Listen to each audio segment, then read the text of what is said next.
The deadline is not critical. The president can simply provide these countries with a deal if they refuse to make us one by the deadline, and that means the president can pick a reciprocal tariff rate that he believes is advantageous for the United States and for the American worker, and he will continue to do that. But as for the deals, our United States Trade Ambassador, Jamieson Greer, I speak to him frequently. He's working very hard, and he has had very good and productive discussions with many of our key trading partners. And on the One Big Beautiful Bill, there's conversations on the Hill right now about the Medicaid cuts.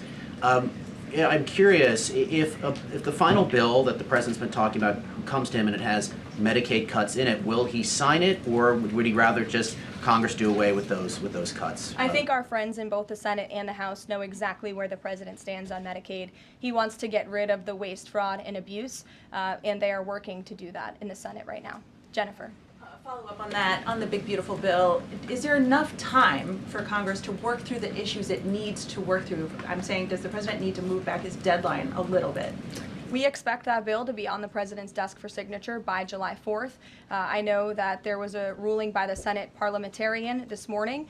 Look, this is part of the process. This is part of the inner workings of the United States Senate, but the president is adamant about seeing this bill on his desk here at the White House by Independence Day. And then on Israel, is there a date set for the Prime Minister to visit the White House yet? Is he coming in a couple weeks? There isn't a date, but the Prime Minister has expressed interest in coming to the White House to meet with the president and come to Washington. The president is obviously very open to that, but we don't have a date. When we do, we'll let you all know. Kate. The president suggested he was open to sending more Patriot air defense missiles to Ukraine. Is that going to happen, and were there any other assurances that he made directly to Zelensky when they met? I'll let the president speak on that. That was a private conversation between he and President Zelensky, but the meeting was a good meeting, and it was a meeting towards progress, and the president, as he said, repeatedly wants to see this war come to an end, but I'll let him speak on that specific And point. Witkoff yesterday suggested that there would be more countries signing on to the Abraham Accords. What's the timeline on that, and which countries specifically is the administration looking to have sign on? Well, the president is certainly hopeful that more countries in the region will sign on to the Abraham Accords. Again, we want to see a long, withstanding, endurable peace in the Middle East, and that's the way to do it. And when the president met with the new president of Syria, that was one of the requests that he made for Syria to sign on to the Abraham Accords. I don't have a timeline for you, but this administration wants to see that happen, and our partners in the region should know that. Rachel. Thanks so much. Just to follow back up on the meeting that the president mentioned about wanting to have this meeting with the Iranians next week. Clearly there's a willingness here from the administration to want to meet with Iranian officials. What is the holdup here in trying to schedule it? Are you experiencing any resistance from the Iranians?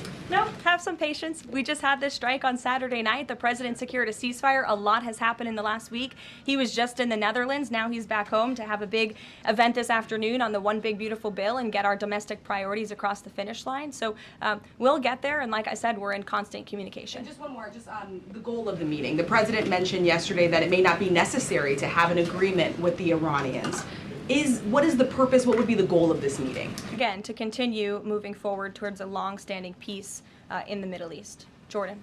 Yes, Caroline, thank you. So the president had some harsh words for both Israel and Iran on Tuesday as he was departing from the NATO summit after they both violated the ceasefire. He said, what's your response to Americans who are worried the peace isn't going to last and think that Israel is trying to plunge us into another endless war on their behalf? I think the fact that the president was able to successfully negotiate a ceasefire when nobody thought that was possible, it was a surprise to everyone in this room. It was a surprise to the world, but the president got it done because he wants to see peace in this world. He does not want the United States to be dragged into these conflicts. Again, he's not afraid to use strength if he has to, but the president has already proven he can put America first and deliver on peace at the same time. They're not mutually exclusive goals. And then one more.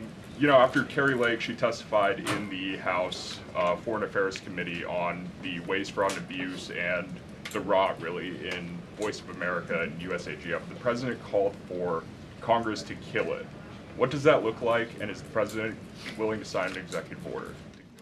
Well, I believe that action would have to be legislative through Congress, and the president directed Congress to get that done in his Truth Social post yesterday. If there is any executive action that can be taken to cut some of the waste, fraud, and abuse or do away with the program entirely, I'm sure our great Deputy Chief of Staff, Stephen Miller, is already looking into it, and if it can be done, it will be done here at the White House, but Congress should act as well.